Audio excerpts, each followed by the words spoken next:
आगरा की सुबह हमेशा किसी जादू की तरह लगती थी। सूरज की पहली किरण जब यमुना नदी के पानी पर पड़ती थी तो उसका प्रतिबिंब ताजमहल के सफेद संगमरमर में चमक उठता था। इसी शहर में एक साधारण जीवन जी रहा था विष्णुदास, एक स्थानीय गाइड जो ताजमहल की हर ईंट, हर गुंबद, हर नक्काशी को जानता था। लेकिन उसके मन में एक सवाल हमेशा से गूंजता था, क्या ताजमहल की कहानी वही है जो हमें बताया जाता है, या इसके पीछे कुछ और भी रहस्य छुपा है? विष्णुदास का दिन हमेशा पर्यटकों को ताजमहल के इतिहास के बारे में बताते हुए गुजरता था। वह उनके लिए शाहजहां और मुमताज महल की प्रेम कहानी को जीवंत कर देता था।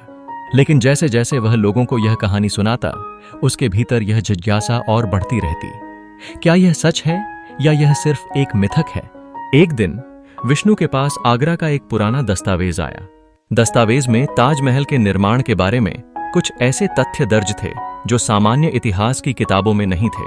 उसे पता चला कि ताजमहल सिर्फ मुमताज के स्मारक के रूप में नहीं बनाया गया था। इसके पीछे और भी बहुत कुछ था, राजनीति, सत्ता संघर्ष और सांस्कृतिक महत्व। विष्णु ने तय किया कि वह इस रहस्य की तह तक जाएगा। उसे पता था कि यह आसान नहीं होगा। लोग ताजमहल को सिर्फ प्रेम का प्रतीक मानते हैं, लेकिन उसके भीतर छिपे इतिहास की खोज करना किसी चुनौती से कम नहीं था। विष्णु ने अपने पुराने दोस्त नमित दास की मदद ली, जो इतिहास में माहिर था। दोनों ने मिलकर ताजमहल के इतिहास से जुड़े दस्तावेजों और पुरानी किताबों का अध्ययन शुरू किया। जल्द ही उन्हें पता चला कि ताजमहल के निर्माण के दौरान कई विवाद और संघर्ष हुए थे, जिनके बारे में जनता को कभी नहीं बताया गया। विष्णु और नमित ने यह निर्णय लिया कि वे इस विषय को सार्वजनिक करेंगे, लेकिन यह आसान नहीं था। कई ताकतवर लोग इसे रोकना चाहते थे। फिर आया मौका, एक कोर्ट केस। कोर्ट ने आदेश दिया कि ताजमहल के इतिहास और इसके निर्माण की असली कहानी पर सुनवाई हो। इस केस में जाकिर हुसैन नामक वकील ने ताजमहल के निर्माण के तथ्य सामने रखने की कोशिश की। विष्णु और उसका टीम कोर्ट रूम में खड़ा होकर इतिहास की सच्चाई सामने लाने के लिए तैयार था। ताजमहल की असली कहानी। कोर्ट रूम में सबकी निगाहें उस दस्तावेज पर टिकी थीं जो विष्णु ने लाया था। दस्तावेज में लिखा था कि ताजमहल केवल मुमताज के स्मारक के लिए नहीं बनाया गया था, बल्कि इसे शाही शक्ति और साम्राज्य की प्रतिष्ठा दिखाने के लिए भी तैयार किया गया था। विष्णु ने अदालत में कहा, हम सभी जानते हैं कि ताजमहल एक प्रेम का प्रतीक है, लेकिन इसके निर्माण में केवल प्रेम ही नहीं, राजनीति, सत्ता और साम्राज्य के इंटरेस्ट भी शामिल थे। हमें यह समझना होगा कि इतिहास हमेशा उसी रूप में नहीं होता जैसा हम सोचते हैं। फिल्म में कोर्ट रूम के दृश्य बहुत ही रोमांचक हैं। वकील, इतिहासकार और सरकारी अधिकारी सब उस दस्तावेज के इर्द गिर्द बहस कर रहे थे। कभी कभी माहौल बहुत तनावपूर्ण हो जाता था।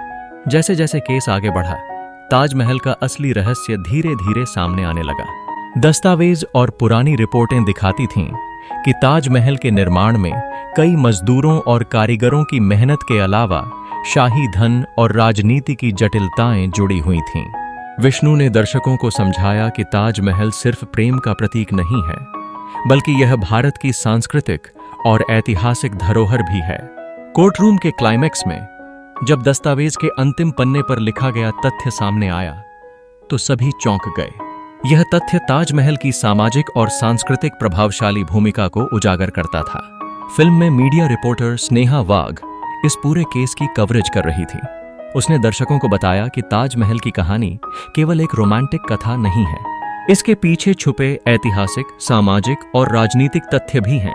सभी मीडिया हाउस और सोशल मीडिया पर यह खबर वायरल हो गई। लोग दो भागों में बंट गए। कुछ लोग कहते थे कि यह इतिहास की सच्चाई को सामने लाने वाला है, तो कुछ लोग इसे विवादास्पद मान रहे थे। विष्णुदास ने साबित कर दिया कि सच्चाई छुपी नहीं रह सकती। कोर्ट रूम में दस्तावेज और प्रमाण पेश करने के बाद न्यायाधीश ने कहा, ताजमहल सिर्फ प्रेम का प्रतीक नहीं है, यह हमारे इतिहास और संस्कृति का महत्वपूर्ण हिस्सा है। हमें इसे उसी नजरिए से समझना चाहिए। विष्णु की मेहनत रंग लाई। न केवल अदालत ने उसकी बात मानी, बल्कि लोगों के दिलों में भी ताजमहल की असली कहानी को समझने की जागरूकता पैदा हुई। फिल्म का अंत बेहद प्रेरणादायक है। विष्णु अपने दोस्तों के साथ ताजमहल के सामने खड़ा होता है और कहता है, हमेशा याद रखो, इतिहास सिर्फ किताबों में नहीं होता, यह हमारे चारों ओर, हमारे जीवन में और हमारी धरोहर में छिपा होता है। ताजमहल केवल प्रेम का प्रतीक नहीं है, यह हमारी संस्कृति और हमारी पहचान का हिस्सा है। ताजमहल का दृश्य सूर्यास्त की सुनहरी रोशनी में चमकता हुआ दर्शकों के दिलों में स्थायी छाप छोड़ता है।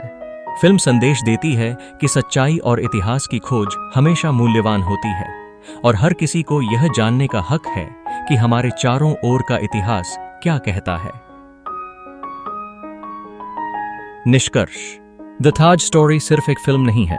यह इतिहास, राजनीति, प्रेम और संस्कृति का संगम है। यह हमें सिखाती है कि कभी भी किसी कहानी को केवल सुनने भर पर मत भरोसा करो। हमेशा सवाल पूछो, खोजो और सत्य जानो।